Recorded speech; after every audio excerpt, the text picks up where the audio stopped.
चलो आज से हम लोग इन्वायरमेंट स्टार्ट करेंगे। देखो इन्वायरमेंट में बहुत सारा ऐसा ऐसा न्यूज़ है जो मेंस पर्सपेक्टिव से बहुत इम्पोर्टेंट है। तो जैसे कि बिल्स वगैरह होते हैं, तो इसके बारे में पहले भी हम बता चुके हैं। बिल्स का कैसे, उस बिल से रिलेटेड कोई भी बिल्स आया है, जैसे कोई भी बिल अगर आया है तो मेंस पॉइंट ऑफ व्यू से कैसे उसको पढ़ना है, प्रीलिम्स पॉइंट ऑफ व्यू से कैसे पढ़ना है। ठीक है, थोड़ा बहुत हमने हिंट दे रखा है पहले। चलो, तो अभी हम लोग देखेंगे, हमारा ये कंसंट्रेशन यहाँ पे हम लोग उस बात पे कंसंट्रेट करते हैं कि जो इन्वायरमेंट में जो न्यूज़ चल रही है उससे इन्फ्लुएंस्ड होकर कैसे क्वेश्चंस आ सकते हैं। चलो, पहला है बायोलॉजिकल डाइवर्सिटी अमेंडमेंट बिल 2021। तो ये बिल था एज ऑफ नाउ, जो हम बात कर रहे हैं दिसंबर मंथ के मैगजीन के हिसाब से हम लोग बात कर रहे हैं। तो ये दिसंबर तक का करंट अफेयर्स है। आगे अगर बिल एक्ट बन जाता है, वो बनेगा, अगर बन जाता है कोई भी बिल एक्ट, तो उसके अकॉर्डिंगली आप लोग चेंज कर लेना। चलो, तो ये अमेंडमेंट बिल है, तो इससे रिलेटेड हमें कुछ चीज़ पता होना चाहिए। बायोलॉजिकल डाइवर्सिटी एक्ट 2002 के बारे में। ये क्या था? ये बेसिकली ये जो एक्ट था 2002 वाला, ये बेसिकली फुलफ़िल करता है इंडिया का obligations under convention of biological diversity, जिसको CBD भी बोलते हैं, and Nagoya protocol on access and benefit sharing. ठीक है, इससे रिलेटेड जो भी ऑब्लिगेशंस था इंडिया का, थोड़ा सा डिटेल्स भी पढ़ेंगे हम लोग CBD वगैरह के बारे में। देखो, इसका जो इससे रिलेटेड जो ऑब्लिगेशंस थी इंडिया की, उसको फुलफ़िल करने के लिए ये एक्ट, बायोलॉजिकल डाइवर्सिटी एक्ट 2002 लाया गया था। चलो थोड़ा सा समझ लो पहले कि पहले हम लोग 1992 में एक रियो अर्थ समिट हुआ था, जिसका बेसिकली नाम था UN conference on environment and development. ठीक है, UNCED। अब इसको रियो अर्थ समिट भी बोला जाता है। क्यों? क्योंकि ये रियो में भी हुआ था, और भी कुछ कुछ रीजंस हो सकते हैं। तो 1992 में हुआ था। अब इसका जो आउटकम था उसके बारे में देख लो। ये जो सबमिट हुआ था, इसका कुछ आउटकम्स थे। जैसे पहला UNFCCC इसके अंतर्गत इसके आउटकम के रूप में आया था, जो कि आपका इसका क्या काम था? To reduce emission of greenhouse gases. उसके बाद दूसरा CBD, जिसके बारे में ऊपर हमने पढ़ा था कि बायोलॉजिकल डाइवर्सिटी एक्ट 2002 लाया गया था टू फुलफिल जो इंडिया का ऑब्लिगेशन था CBD और नगोया प्रोटोकॉल में। जो वो CBD है, ये वाला ऑब्लिगेशन, ये वाला CBD के अंदर का जो ऑब्लिगेशन है, तो ये वाला CBD भी किसका आउटकम था? रियो और सबमिट का आउटकम था। देखो, CBD का बेसिकली 3 गोल्स रखा गया था। Conservation of biodiversity, sustainable use of its components, तीसरा fair and equitable sharing of benefits. ठीक है, और फिर से इसको फॉलोड बाय कार्टेजेना प्रोटोकॉल जो था 2002 में लाया गया, उसके बाद नगोया प्रोटोकॉल 2010 में। याद रखना 1992 में CBD आया था, बस इसको जो है फॉलो करते हुए आगे भी एक्ट्स और ये सब चीज़ लाए गए थे, प्रोटोकॉल्स लाए गए थे, कार्टेजेना और नगोया आगे। तो इसको ब्रैकेट में आप ऐसे लिख सकते हो। और तीसरा क्या था? UNCCD। तीसरा आउटकम क्या था? UNCCD। एक चीज़ याद रखना, UNCCD जो है आपका डिजर्टिफिकेशन से रिलेटेड है। तो ये सिर्फ और सिर्फ एक ऐसा इंटरनेशनली लीगली बाइंडिंग फ्रेमवर्क है टू एड्रेस डिजर्टिफिकेशन। ये याद रखना, ओनली, सिर्फ और सिर्फ यही ऐसा आपका इंटरनेशनली लीगली बाइंडिंग फ्रेमवर्क है जो कि एड्रेस करता है डिजर्टिफिकेशन को। तो 3 आपको पता हो गया, ये 3 आउटकम। और एक चीज़ वहाँ पे आया था, एजेंडा 21 रखा गया था, और इसमें बहुत सारा चीज़ बताया गया था, बहुत सारे गोल्स रखे गए थे जिसको आपको पूरा करना है। तो इसका टारगेट था बेसिकली 2021, लेकिन अब रिवाइज़ कर दिया गया, 2030 रख दिया गया एजेंडा 21 का जो अलग अलग गोल्स वगैरह था। ठीक है, चलो, take actions at all 3 levels to achieve certain goals by 2021, it is revise to 2030 now. Agenda 21 के बारे में बात करें तो ये तीनों आपको पता होना चाहिए। यहाँ से क्वेश्चन कैसे बन सकता है? UNCCD से क्वेश्चन बन सकता है कि कहीं भी ऑप्शंस में हो सकता है, कुछ हो सकता है कि क्या ये only internationally legally binding framework है टू एड्रेस डिजर्टिफिकेशन। अब आप लोग कंफ्यूज हो सकते हो, ओनली है, एक्सट्रीम वर्ड है, तो हर एक एक्सट्रीम वर्ड्स पे आपको ध्यान देना होगा, कहाँ पे एक्सट्रीम वर्ड्स सही होंगे, कहाँ पे एक्सट्रीम वर्ड्स गलत होंगे। ये सब चीज़ आपको समझना होगा, ये सब चीज़ आपको आना चाहिए। तो यहाँ पे ओनली वाला चीज़ में सही हो जाता है, और कहीं कहीं ओनली वाला चीज़ गलत भी हो सकता है, कहीं कहीं सही भी हो सकता है, तो ये सब चीज़ आपने ध्यान रखना है। चलो कार्टेजेना प्रोटोकॉल पढ़ लो। ये basically on biosafety to CBD है। ये याद होगा आपको, ये ऊपर भी हमने बात करा था, यह वाला जो प्रोटोकॉल्स के बारे में यहाँ जब बात करा था, तो कार्टेजेना प्रोटोकॉल 2000 में आया था, 2000 में आया था। ये बायोसेफ्टी ऑन सीबीडी के ऊपर बात करता है। It is for safe handling transport and use of living modified organism. मतलब कि एक कंट्री से दूसरा कंट्री अगर यदि कोई लिविंग मॉडिफाइड ऑर्गेनिज्म जाता है, फॉर एग्जांपल कोई एक ऑर्गेनिज्म आपके यहाँ पे मान लो एक कंट्री है, यहाँ पे कोई एक ऑर्गेनिज्म में चेंजेस कर दिया गया, जेनेटिक चेंजेस कर दिया गया, तो ये वाला ऑर्गेनिज्म तो लिविंग मॉडिफाइड ऑर्गेनिज्म हो गया ना, मतलब ये मॉडिफाइड हो गया किसी तरह से, तो इसको लिविंग मॉडिफाइड ऑर्गेनिज्म बोल सकते हैं, एलएमओज। तो लिविंग मॉडिफाइड ऑर्गेनिज्म इसको बोल सकते हैं। तो इसका इस टाइप का जो लिविंग मॉडिफाइड ऑर्गेनिजम्स होंगे उसका सेफ हैंडलिंग और ट्रांसपोर्ट और यूज़ के लिए जो एलएमओ का था वो कौन सा प्रोटोकॉल था? कार्टेजेना प्रोटोकॉल था। उसके बाद नगोया प्रोटोकॉल क्या है आपका? ये आपका बात करता है for fair and equitable sharing of benefits arising out of utilisation of genetic resources. मतलब मान लो हिमालय इसके अंदर कोई ऐसा आपका मतलब कि कुछ ऐसा आपने रिसर्च करके कुछ ऐसा चीज़ निकाल लिया या कुछ ऐसा डेवलप कर लिया आपने जो कि आपके लिए एक तरह का जेनेटिक रिसोर्सेस है, उसको आप आगे जाके कभी यूज़ कर सकते हो, तो वहाँ के लोकल कम्युनिटीज़ जो होंगे उसको उसका बेनिफिट शेयर मिलना चाहिए, उसको उसका फ़ायदा मिलना चाहिए। इससे रिलेटेड इतना सिंपल नहीं है ये, इसको थोड़ा सा डिटेल्स भी है, बट अभी आप लोग जान लो क्योंकि उतना डिटेल्स में अभी नहीं बता पाएंगे, बट आप लोग को डिटेल्स में थोड़ा पढ़ना चाहिए। चलो तो आपको पता चल गया नगोया प्रोटोकॉल्स क्या था? Fair and equitable sharing of benefits arising out of utilisation of genetic resources. चलो यहाँ पे access and what is access and benefit sharing के बारे में थोड़ा बहुत लिया गया है, ये विजन के मैगजीन से ही लिया गया है, तो देख सकते हो ये। व्हेन एन इंडियन और फॉरेन कंपनी और individual accesses biological resources such as medicinal plants and associated knowledge, it has to take prior consent from the National Biodiversity Board.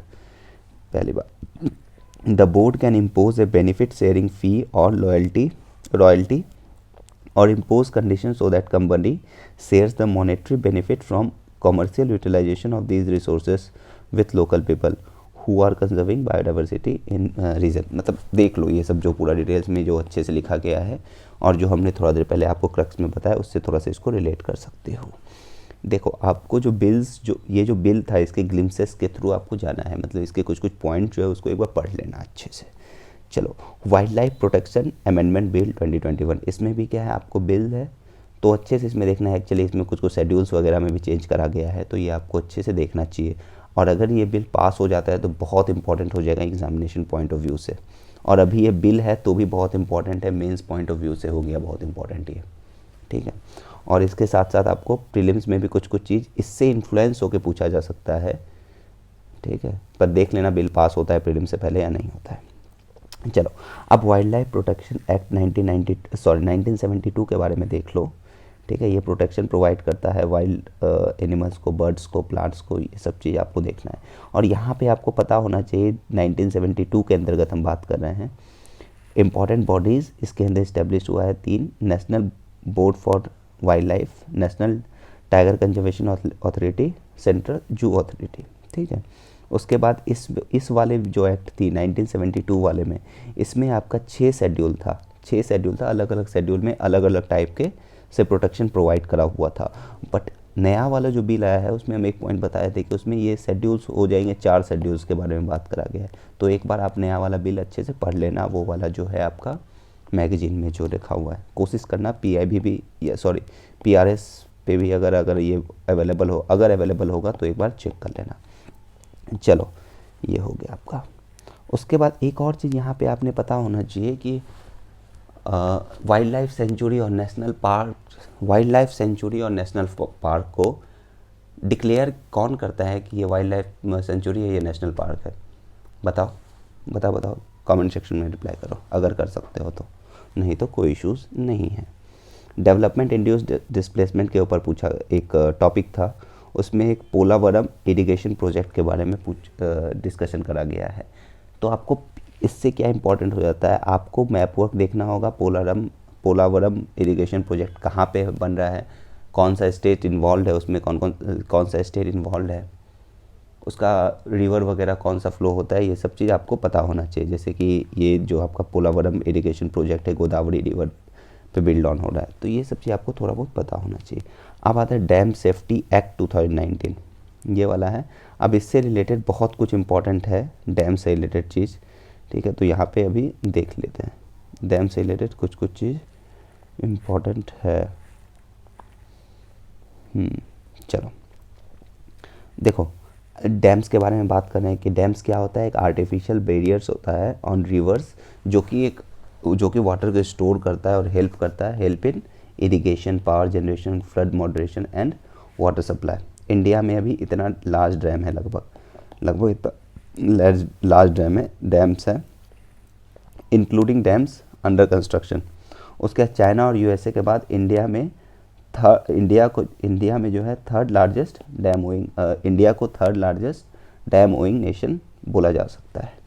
उसके बाद देखो यहाँ पे क्या है, क्या most of the dams in India are constructed and maintained by the states, while some bigger dams are managed by autonomous bodies such as Damodar Valley Corporation और Bhakra Beas management board of Bhakra Nangal project, ये सब है।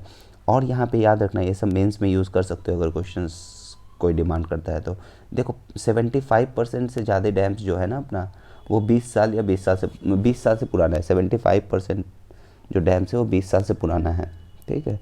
And about 220 dams are more than 100 years old, समझ रहे हो, 220 dams तो 100 साल से भी पुराना है, ठीक है। Most of the large dams कहाँ पे हैं, महाराष्ट्र में है, उसके बाद मध्य प्रदेश, उसके बाद गुजरात, ठीक है। ये पता होना चाहिए सबसे ज़्यादा कहाँ पे हैं most of the large dams, बताओ तो महाराष्ट्र। बहुत बढ़िया था।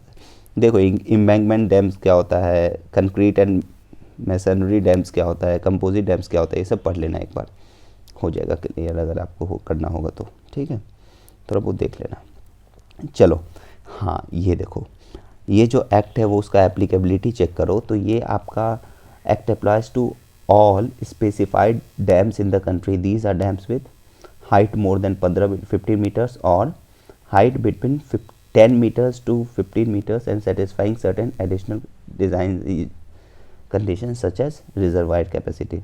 मतलब ये 15 मीटर से बड़ा वाला डैम तो होगा, लेकिन 10 से 15 के बीच वाला, देखो 15 मीटर वाला डैम तो होंगे ही होंगे, लेकिन 10 मीटर से 15 मीटर के बीच वाला भी कुछ डैम होगा जो कि सर्टेन एडिशनल डिज़ाइन कंडीशंस जैसे कि रिजर्वायर कैपेसिटी अगर उसमें कंडीशन को फुलफ़िल कर रहा होगा। तो यहाँ पे डैम सेफ्टी के बारे में देख लेना कि 4 लेयर्स मॉनिटरिंग होगा, 2 सेंट्रल लेवल पे होंगे, 2 स्टेट लेवल पे होंगे, ठीक है।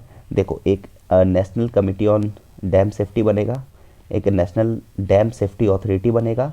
ये डैम सेफ्टी अथॉरिटी आपका रेगुलेटरी बॉडी होगा, ठीक है। चलो ये पता होना चाहिए। उसके बाद यहाँ पे देख लो, any decision taken by NDSA, मतलब कि ये वाला चीज़ अथॉरिटी जो है, shall be binding upon all the parties. ये जो हम बता रहे हैं, आप लोग गौर कर रहे होगे कि हम ऐसे ही बहुत कम बता रहे हैं, ऐसे ही हम बहुत कुछ कम करके बता रहे हैं, ठीक है। लेकिन जो चीज़ बता रहे हैं क्लास में या जो बोलते हैं पढ़ लेना, बहुत इंपॉर्टेंट है। बहुत कम टाइम में हम कवर करने का कोशिश कर रहे हैं प्रीलिम्स ओरिएंटेड, ठीक है। और बहुत कम टाइम में बहुत कुछ को हम छोड़ रहे हैं, ठीक है।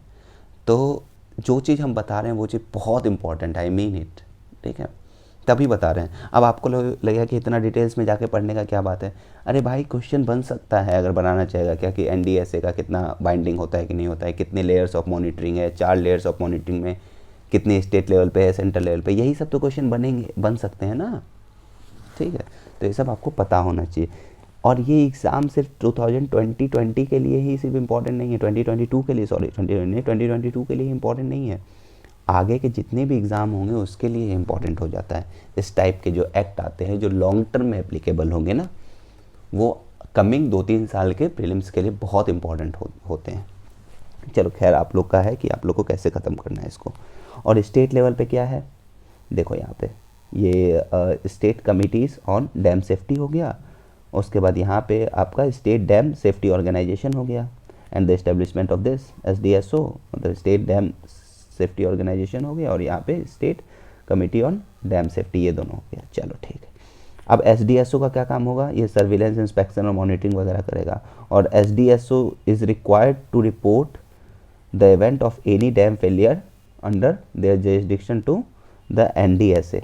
चलो, obligation of dam owners, dam owners will be responsible, dam owners को रिस्पॉन्सिबल वगैरह करार दिया जाएगा। सब एक बार देखना होगा तो देख लेना, ऑफेंसेस भी देख लेना, अगर देखना होगा तो देख लेना, ठीक है। इसको अदर्स भी देखना होगा तो देख लेना, ठीक है, देख लेना, बहुत मेंस में काम आ सकता है, ये सभी इंपॉर्टेंट पॉइंट है, ठीक है। चलो, लेकिन डैम सेफ्टी अथॉरिटी जो है और एप्लीकेबिलिटी जो है ये मस्ट है, आपको पता होना चाहिए प्रीलिम्स के लिए। और आगे जो ऑब्लिगेशन ऑफ डैम ओनर्स है, ऑफेंसेस एंड पेनल्टीज और अदर्स, ये भी बहुत इंपॉर्टेंट है, अगर आपसे थोड़ा सा घुमा फिरा के क्वेश्चन पूछ दिया तो देख लेना।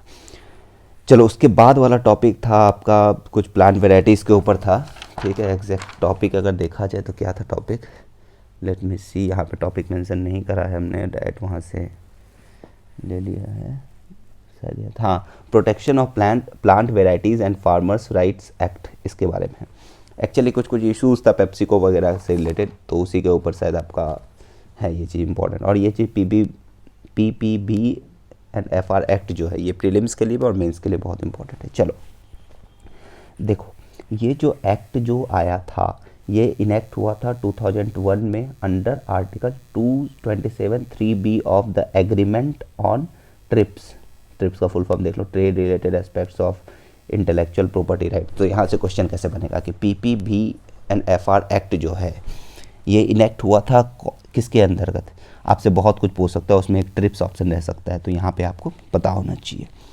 ये एक्ट जो है ये कन्फर्मिटी है किसके साथ, ये जो अपना एक्ट है पीपीबी एंड एफआर एक्ट जो है ये कन्फर्मिटी है किसके साथ, with international union for protection of new varieties of plants 1978, और ये सब चीज़ें ये चीज़ है।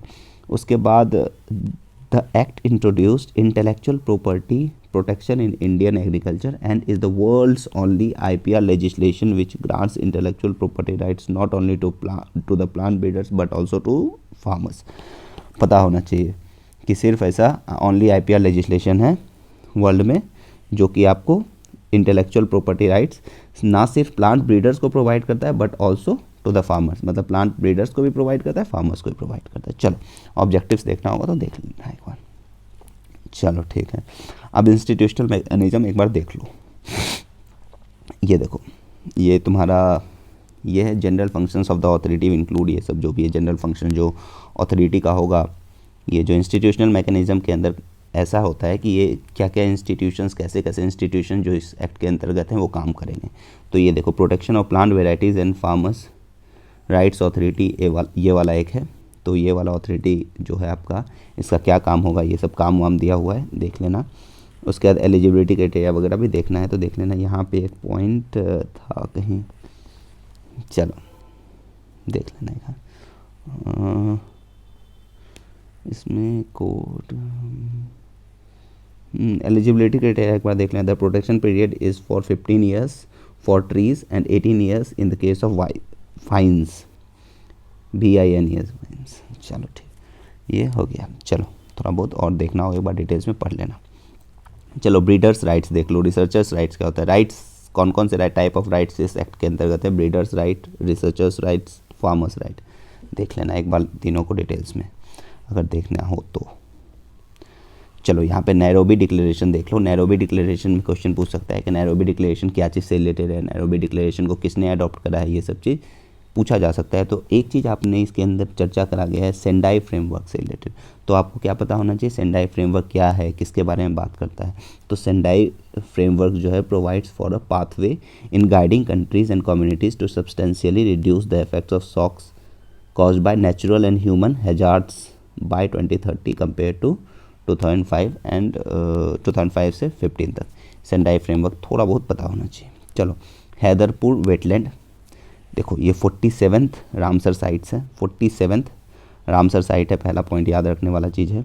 अब यहाँ से क्वेश्चन क्या बन सकता है रामसर साइट्स के ऊपर आपका, रामसर साइट्स क्या होते हैं, कहाँ पे इम्प्लीमेंट हुए थे, कहाँ पे अडॉप्ट करा गया था, कैसे कैसे। तो रामसर साइट्स के बारे में आपको एक बार देख लेना चाहिए क्योंकि रामसर साइट्स बहुत बार न्यूज़ में रह रहा है, तो रामसर साइट्स के ऊपर क्वेश्चंस बहुत इंपॉर्टेंट हो जाते हैं और इंपॉर्टेंट क्वेश्चन, इंपॉर्टेंट टॉपिक हो गया है इस बार रामसर साइट्स। रामसर साइट्स में मतलब क्या, जो कितने कितने साइट्स हैं वो भी इंपॉर्टेंट हो गया, और रामसर साइट्स हैं क्या, किनको जो वेटलैंड्स वगैरह से रिलेटेड है, जो भी चीज़ से रिलेटेड है वो सब रामसर साइट्स में क्या है, ईरान वगैरह का जो भी कनेक्शन है थोड़ा बहुत देख लेना। ये देख लेना कि सबसे ज़्यादा रामसर साइट्स कहाँ पे हैं, इसका सिग्निफिकेंस क्या होता है, ये सब देख लेना है। चलो, अब हैदरपुर वेटलैंड है कहाँ पे, तो situated on the Muzaffarnagar Bijnor border in Uttar Pradesh, पता होना चाहिए। चलो, है तो अच्छी बात है। देखो यहाँ पे क्या है, it was formed in 1984 by the construction of Madhya Ganga barrage at the conference of Solani and Ganga reverse and is a part of Hastinapur wild life sanctuary. ये भी पता होना चाहिए, इस वाइल्ड लाइफ सेंचुरी का पार्ट है। अब ग्लोबल मीथेन इनिशिएटिव, ये देखो जो है ना, जो इंडिया था वो को चेयर्ड करा है, इंडिया ने को चेयर्ड करा है GMI, मतलब ग्लोबल मीथेन इनिशिएटिव, ठीक है, पता होना चाहिए। ये याद रखना है कि ये GMI जो है ना, ये voluntary government and an informal international partnership है। मतलब क्या, ये वॉलेंटरी है, वॉलेंटरी पार्टनरशिप है, ये नहीं है, कंपलसरी नहीं है, ठीक है। चलो, ये क्रिएट हुआ था 2004 में। मेंबरशिप देखोगे तो 45 कंट्रीज़ है, तो यहाँ पे कंफ्यूज कैसे किया जा सकता है कि all the UN members are the members of GMI, तो वो गलत हो जाएगा, ऑल द UN मेंबर्स नहीं है, तो 45 कंट्रीज़ हैं। देखो यहाँ पे रिसेंटली UNFCCC COP26 जो कि ग्लासगो में हुआ था, उसमें आपका बात किया गया है, उसने एम करा है कि आप ग्लोबल मीथेन प्लेज लॉन्च करा गया है, ग्लोबल मीथेन प्लेज लॉन्च करा गया है, जिसके तहत एम किया गया है to cut down methane emissions by up to 30% from 2020 levels by the year 2030। Year याद होना चाहिए कि 30% किसके लेवल से कम करें, फ्रॉम 2020 लेवल्स, कब तक करेगा, तो 2030 तक करेंगे, पता होना चाहिए। और पता होना चाहिए आपको कि CO2 से ये लगभग 25 to 38 टाइम्स मोर हार्मफुल है, जब जो कि ग्रीन हाउस गैस के लेवल पे अगर कंपेयर करा जाए, तो methane is a greenhouse gas having 25 to 28 times more harmful effect than CO2। उसके बाद पता होना चाहिए second most abundant greenhouse gas है। चलो, अब उसके बाद देखो, nearly 49K rural habitation affected with water contamination says parliamentary panel report. अब यहाँ से क्वेश्चन कैसे बनेगा, देखो वाटर कंटेमिनेशन के ऊपर क्वेश्चन कैसे बनेगा कि कौन कौन सा स्टेट में कौन कौन सा टाइप ऑफ मिनरल के कारण कंटेमिनेशन हो रहा है। फॉर एग्जांपल आर्सेनिक के कारण कहाँ पे कंटेमिनेशन हो रहा है, कौन कौन सा वाटर पॉल्यूटेंट्स कहाँ पे है, और उससे क्या क्या इम्पैक्ट हो सकता है। अगर क्वेश्चन बनाना चाहे तो यहाँ से बन सकता है। फिर जल जीवन मिशन के बारे में आपने पता होना चाहिए, ठीक है, एक बार पढ़ लेना जल जीवन मिशन को। उसके बाद यहाँ देखो, electricity capacity from non fossil fuels के बारे में बात करा गया है कि India has achieved the ambitious target of 40% of installed electricity capacity from non-fossil fuel sources। ये सब आपको मेंस में काम दे सकता है। उसके बाद फिर से देखो, UNDP plans to drastically expand plastic waste management in India। ये भी कब तक है, ये चीज़ पता होना चाहिए। देखो जो UNDP ये जो है aims to almost triple its PWM in 100 cities in India by 2024। वैसे क्वेश्चन तो यहाँ से बन भी सकता है, जैसे बनेगा कैसे बन सकता है कि क्या सिंपल दे देगा UNDP का जो एम है कि आप पूरा ऑल ओवर इंडिया में है, तो नहीं, ये 100 सिटीज़ में है। और कब तक है, बाय 2024। देखो UNDP PWM ये वाला जो है, ठीक है, programme aims to almost triple its PWM plastic waste management to 100 cities in India by 2024। इस टाइप से क्वेश्चंस अगर बनेंगे तो बन सकते हैं। और पूछा जा सकता है कि UNDP यहाँ पे किसके साथ काम कर रहा है, तो is working with NITI Aayog, ठीक है।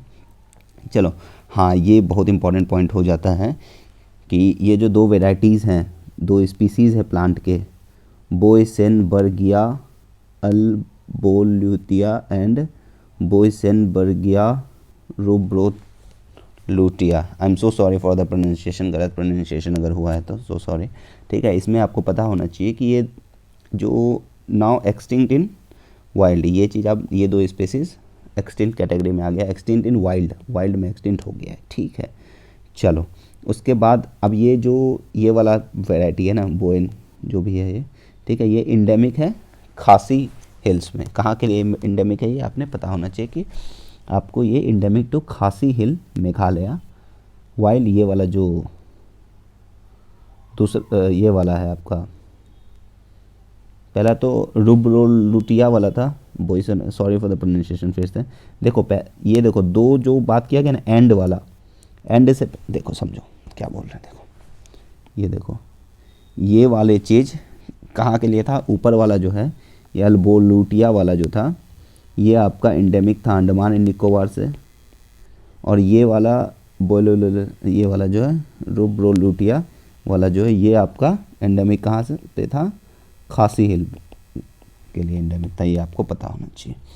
चलो उसके बाद क्लासीफाई अंडर जीनियस, ये फैमिली जीनियस, ठीक है ये पढ़ लेना एक बार। और यहाँ ये पता होना चाहिए ये जो ये था ना ये जो भी थे ये ginger family of flowering plants से थे, क्लासिफाइड अंडर दिस, ठीक है। ये सॉरी प्रोनाउंसिएशन उतना सही नहीं है इसलिए क्या ही बोलें इसमें हम, ठीक है थोड़ा सा देख लेना, एक बार पढ़ लोगे तो शायद क्लियर हो जाएगा कि ये कौन से फैमिली से थे, कौन इस फैमिली से थे, जैसे भी पढ़ना है।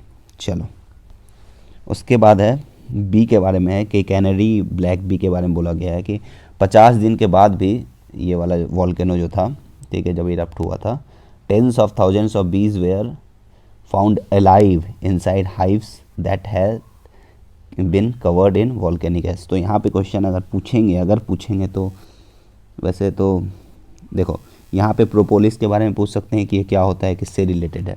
इतना डिटेल्स में पूछेंगे शायद उनका मैकेनिज़्म पूछने लगे तो थोड़ा सा टफ हो सकता है, और अगर मैकेनिज़्म पूछेंगे तो आप लोग शायद टफ क्वेश्चन बन जाएगा, और शायद आप लोग गेस वर्क वगैरह और ये सब भी अगर थोड़ा बहुत पढ़े होगे तो आंसर तक पहुँच सकते हो, पहुँच भी सकते हो, नहीं भी पहुँच सकते हो। चलो हनी बीज ये चीज़ यूज़ करते हैं प्रोपोलिस, ठीक है, produced from substance they collect from plants and birds to plug tiny gaps in high from gases of the volcano, simple है ये सब चीज़। और प्रोपोलिस ही जो है जो कि is use by honey bees to protect it from rain water and drafts.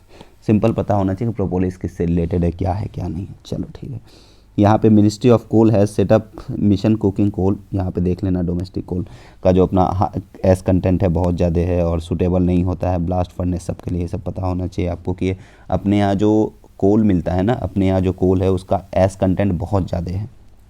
चलो ठीक है, तो यहाँ पे क्या है, government issues advisory to care makers to introduce flex fuel engines in vehicles.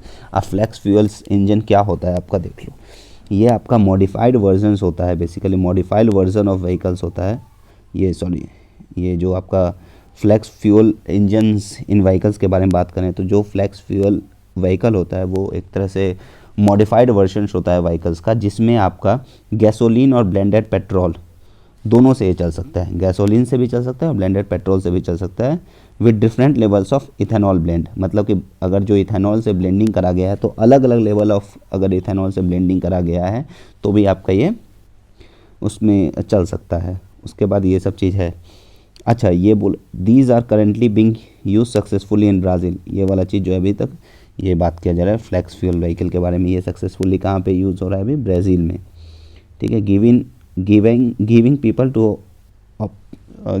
The option to switch fuel gasoline नहीं तो जो भी है ये सब देख लेना कि अल्टरनेट फ्यूल्स ये सब है, सिंपल। चलो ठीक है, टारगेट देख लो, target date for achieving 20% ethanol blending with petrol has been advanced by 5 years to 2025। Target year अब कितना है 2025, टारगेट ईयर कितना है 2025 है 20% इथेनॉल ब्लेंडिंग के लिए, पता होना चाहिए, बहुत मस्ट है ये पता होना चाहिए। चलो एग्रीकल्चर फोटोवोल्टेइक एग्री पीवी देख लेना, ये बेसिकली क्या है ना कि ये इस तरह का सिस्टम है जिसमें कि आप क्रॉप्स को और सोलर एनर्जी प्रोडक्शन को दोनों को, जो सोलर पैनल्स होते हैं और क्रॉप्स होते हैं वो एग्रीकल्चर फील्ड में दोनों का मिक्स्ड वे में आप उसको काम कर सकते हो। मतलब कि एक एग्रीकल्चर फील्ड में आप क्रॉप भी लगा सकते हो और उसी एग्रीकल्चर फील्ड में आप सोलर प्लेट्स का भी यूज़ कर सकते हो, पैनल्स का भी यूज़ कर सकते हो उसी के बेसिस पे। देखो किसने डेवलप करा है तो CIAL Cochin international airport limited has developed large scale agrivoltaic farming, ये यहाँ पे देख लेना क्या है, is a mixed system of solar energy production associating solar panels and crop at the same time on the same land area. सब वही सब है, थोड़ा बहुत जो बताए हैं उसी को देख लेना। उसके बाद इंडिया और EU ने clean energy and climate partnership करा है, ठीक है। They jointly agreed on detailed work programme until 2023 to implement the 2016 India EU clean energy and climate partnership. तो यहाँ पे पूछा सकता है कि clean energy and climate partnership किसके साथ है इंडिया का, कब हुआ था इम्प्लीमेंट, कब से हो रहा है, कुछ भी पूछा जा सकता है इस तरह से घुमा फिरा के। किसके साथ है पूछना तो थोड़ा सा ये है, लेकिन पूछा जा सकता है कुछ भी घुमा फिरा के, ये भी पूछ सकते हैं किसके साथ है, कुछ भी है। चलो उसके बाद आपका है Shunya labelling for net zero energy buildings. ये बेसिकली है कि Shunya program for net zero energy buildings है, और and net positive energy building के लिए लॉन्च करा गया है प्रोग्राम। ये बेसिकली एफिशिएंसी वगैरह देखेगा बिल्डिंग्स का, ये सब चीज़ है। देखो NZEB are highly efficient buildings with, ये जो बिल्डिंग्स के बारे में बोल रहे हैं कि NGEB जो होता है तुम्हारा highly efficient buildings with extremely low energy demand होता है। हम शायद कुछ गलत बोल दिए थे अभी कि ये सब देखेगा, बस ये करेगा आपका कि आपका ये लेबलिंग वगैरह करेगा, सॉरी ये लेबलिंग वगैरह करेगा NZEB का। सॉरी अगर कुछ मिस्टेक से भी गलत बोल दिए हो तो उसके लिए सो सॉरी। उसके बाद है बेस्ड ऑन एनर्जी परफॉर्मेंस, किसके बेसिस पे ये करेगा, तो based on energy performance index पे ये लेबल वगैरह यूज़ होगा। ये क्या होता है, EPI होता क्या है आपका, एनर्जी परफॉर्मेंस इंडेक्स क्या होता है, ये होता है आपका total energy consumed in a building over a year, एक साल में जितना एनर्जी कंज्यूम होता है, by divided by total built up area. ये हो गया आपका total built up area, by में है नीचे है, तो क्या है total energy consumed in a building over a year by total built up area. ठीक है, अब ये है शून्य लेवल किसको मिलेगा, इतना से इतना वाले को, शून्य प्लस लेवल कितना से कितना, इतना से इतना वाले को। ठीक है, ये सब देख लेना, थोड़ा बहुत देखना होगा। तो ये इनकरेज क्या करेगा, it will encourage to make energy efficient buildings and further making improvements to make it NZEB NPEB, ये जो भी है। चलो ठीक है, कुछ क्वेश्चन है जो देख लेते हैं हम लोग। देखो ये इन्वायरमेंट से रिलेटेड क्वेश्चन है, बस ऐसे ही थोड़ा सा डाल दिए कि इन्वायरमेंट टॉपिक पर है, तो प्रीवियस ईयर्स क्वेश्चन थोड़ा सा देख लो। बल्कि अभी ISA के बारे में हमने ज़्यादा बात करा नहीं है अभी आज के लेक्चर में, पहले ISA के बारे में पता नहीं हमने बात करा है कि ध्यान नहीं है, कि करा है शायद कि नहीं करा है, ध्यान नहीं है, बट देख लो इन्वायरमेंट से related question. Consider the following statements, ISA was launched at the United Nations climate change conference in 2015। COP21 का बात किया जा रहा है, वो वाला जो था COP21 में हमने लॉन्च करा था ISA को। ठीक है, कहाँ पे, तो United nation climate change conference में, तो ये सही ऑप्शन है। The alliance includes all the member of countries of United nation, बोल रहा है कि सब के सब मेंबर्स कंट्री हो गए हैं यूनाइटेड नेशन के, इसमें है, इंक्लूड करता है ये चीज़, नहीं ऐसा नहीं है, सब के सब यूनाइटेड नेशंस के कंट्री इसमें नहीं है अभी। तो इसमें कि कौन सा सही है कौन सा गलत है, ठीक है बताइए। तो पहला वाला सही है, दूसरा वाला गलत है, ये पता होना चाहिए। चलो उसके बाद लास्ट क्लास जो था हमारा, उसमें इकोनॉमी का हमने प्रीवियस ईयर्स क्वेश्चन डिस्कस नहीं करा था, तो वो भी एक बार देख लेना। The terms agreement on agriculture, ठीक है, agreement on agriculture comma agreement on the application of sanitary and phytosanitary measures and peace clause appear in the news frequently in the context of affairs of the WTO के affairs के अंतर्गत, ये सब का news में रहता है, ये सब चीज़ न्यूज़ में रहता है अपने उसके बाद ये आपको पता होगा शायद, इसके बारे में हमने कुछ एग्रीमेंट ऑन एग्रीकल्चर AOA के बारे में थोड़ा बहुत पहले क्लास में, कभी किसी दूसरे ही क्लास में, पिछले कुछ क्लास पता नहीं कौन से क्लास में था, बट हमने डिस्कस करा है।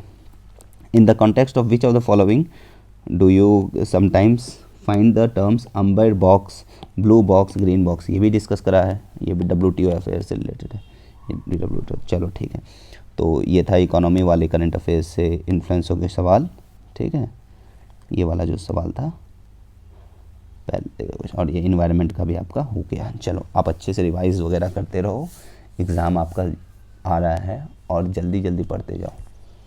चलो ठीक है, और और जो थोड़ा डिटेल्स वगैरह और भी प्रोग्राम सबसे रिलेटेड चाहिए आपको, तो आप लोग टेलीग्राम ग्रुप ज्वाइन कर सकते हो, लिंक आपको डिस्क्रिप्शन बॉक्स में प्रोवाइड कर दी जाएगी। चलो थैंक यू वेरी मच।